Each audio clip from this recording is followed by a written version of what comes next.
If you're on a fertility journey and you find yourself getting triggered on social media, or maybe you've completely stepped away from social media because it's just too much while you're also navigating this journey, then this episode is for you. Welcome to Her Fertility, the podcast revolutionizing the way women are supported on their fertility journey. I'm your host, Jess Timms. This is the first podcast to combine the principles of spirituality and energy healing with the research-based fertility data to support you in a way you've never seen before. Have you ever scrolled social media and seen something that triggered you and thought, that's total BS? Or maybe you've even rolled your eyes at something I've posted on social media. Well, here's the truth. That emotional reaction isn't random. It's also not something that is identifying for you. It's actually your body and soul sending you a message. And today, I'm going to dive into emotions, specifically those more negative emotions like fear, frustration, and anger. And I'm going to unpack this with you so that you can come out of this episode and know how these emotions can be your compass on your fertility journey. Because there is so much that we can do with these emotions rather than just labeling ourselves as, oh, I'm frustrated by that, or oh, I'm angry because of that, right? We're going to move past that and we're going to use these to help us work through our fertility journey. And in order to do this, I want to bring in Dr. David Hawkins' Map of Consciousness. At some point later today, I want you to Google Dr. David Hawkins' Map of Consciousness. What the Map of Consciousness is it's essentially a framework that shows emotions on a spectrum. And what Dr. Hawkins' work was to measure the frequency of emotions. It's pretty cool.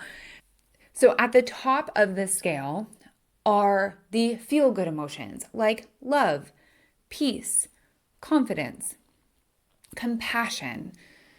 On the lower end of the scale are the lower vibration emotions like shame, guilt, fear.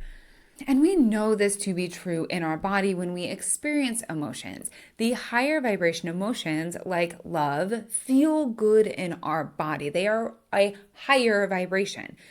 And this is where we get the term like good vibes, right? They are a better vibration for us to feel.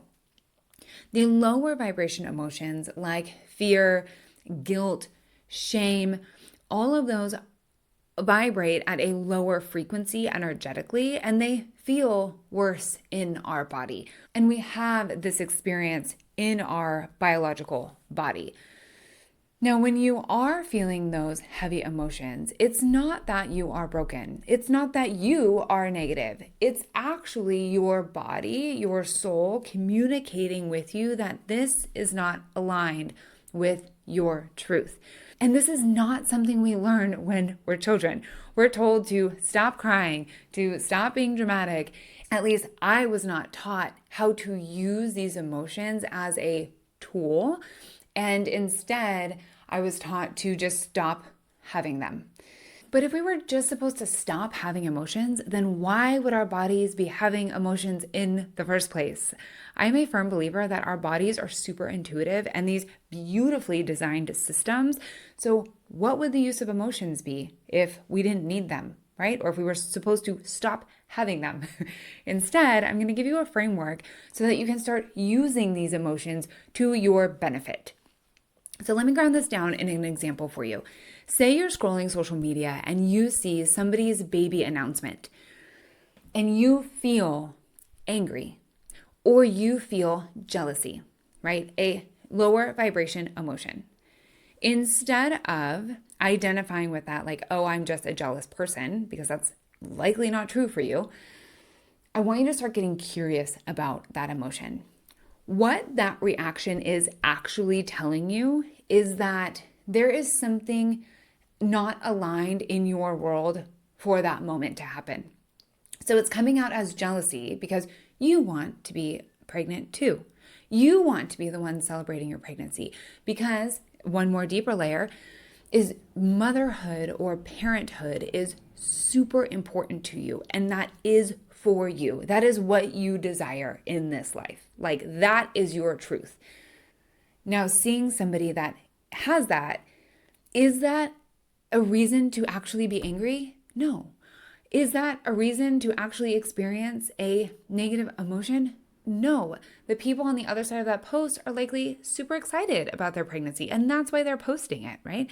And so the emotion of anger or jealousy isn't because you are a jealous person. It's because your body, your inner self is saying, this is something I want too.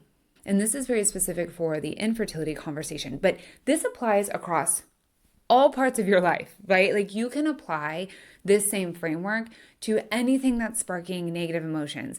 Say you get cut off on the freeway and somebody cuts in front of you and you get angry and you honk your horn. And in that moment, that emotion is arising because your safety is compromised, because somebody unsafely got in front of your car too quickly, right? And so you're reacting with that. So bringing it back to the fertility conversation, if you see me post on social media and I say something like, supporting your nervous system is the key to your fertility health, and your gut reaction is, that sounds ridiculous, Jess. If it was just about my nervous system, then I'd be pregnant by now. I want you to pause. This emotional reaction isn't wrong. It's an invitation. It's your body nudging you to look deeper. What if instead of judging your emotions and identifying with the emotion, you started to read this like a map? Your emotions are not your enemies. They are actually messengers. They're a compass. And the next time you feel triggered, ask, what is this emotion trying to tell me? Now, often on the fertility journey, the emotion is just a reminder that you do want to be a mom someday, or you do want to step into parenthood someday, right? And that is for you. And when I work with people and I'm supporting someone through their fertility journey, like with my one-on-one clients, we then take that one step further and ask, okay, if this is trying to tell me that, yes, I want to be a mom, what do we need to change? What is not in alignment currently that will get me to that goal more quickly? And then, as you know, we work through all of the tools, whether it be body, mind, energy. We use all of the tools to get ourselves more in alignment so that that thing can come through for us. And if you are hearing this now, the first step in the process is to start questioning your emotions, to stop identifying with them, and instead get curious. What is this trying to tell me? And in the next episode, I'm going to tackle one of the most common emotions on this journey, which is jealousy.